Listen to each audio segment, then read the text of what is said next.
Reply का wait करने से अच्छा तो तुम ये समझ लो कि जावा में एक थ्रेड कब वेट करता है दूसरे थ्रेड के लिए जब तक कि वो अपना टास्क कंप्लीट नहीं कर लेता। सो hi everyone, good morning, good evening. So in last video we talked about different states of thread and we have seen its example as well. We have talked about runnable state, we have talked about the new state, and we have talked about the block state of the thread, and we have seen its example as well. Today we will be seeing the example of waiting state. So without any further ado, let's go through the example of waiting state and try to understand the code.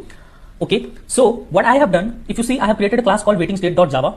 Here I am creating a thread which is of static type thread1. Okay, then within the main method, what I am trying to do, I am trying to create a thread at line number 7 which will be creating a new thread. Then at line number 39, I am starting this thread. Okay, so as soon as this thread is started, the CPU is allocated to this thread. What will happen? Whatever the implementation we have provided for the run method for thread 1, that will start executing. So let's see whatever the code I have written within it.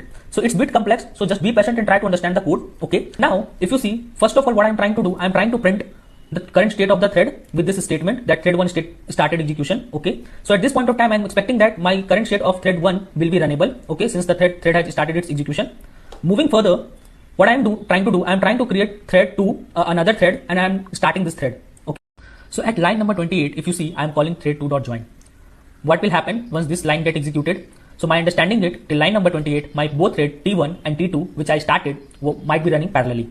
If the thread 2 got the CPU, then again both the threads were running parallelly. But as soon as I call thread2.join, what will happen? My thread 1 will go into the waiting state, and it will stay in the waiting state unless thread 2 completed its task completely. Okay, so in my previous videos, I have already mentioned, right, that a thread can go into the waiting state by calling 3 different methods. First one is the wait, second one is the join, and third one is the log support.park. And here we are using join method. Okay, so whatever the lines we have written after 28, these lines might not be executed by thread 1 because my thread 1 is in the waiting state. And once again my thread 1 will come into the runnable state, these lines will start executing. So we will see the output also of this code, and we will get more understanding or more clarity that how this is working. So now let's go through the implementation of the run method we have provided for thread 2. Okay, so here again a log statement is there where I am just saying that thread 2 execution started. Here I am trying to print the current state of the thread 1 just for the demonstration point of view. So at this point of time, my state was runnable, and now the state has been transitioned from runnable to waiting. So at this line number 13, we might see the current state of the thread would be waiting because we have called thread2.join. We have called join method on the thread 2, right?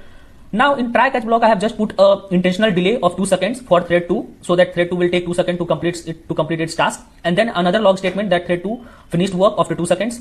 And as soon as thread 2 will complete its task, my thread 1, my thread 1 which was in the waiting state will again come into the runnable state and will start executing. So as soon as it will start executing, this statement will get printed. Okay, and where I am just trying to print the current state of both the thread.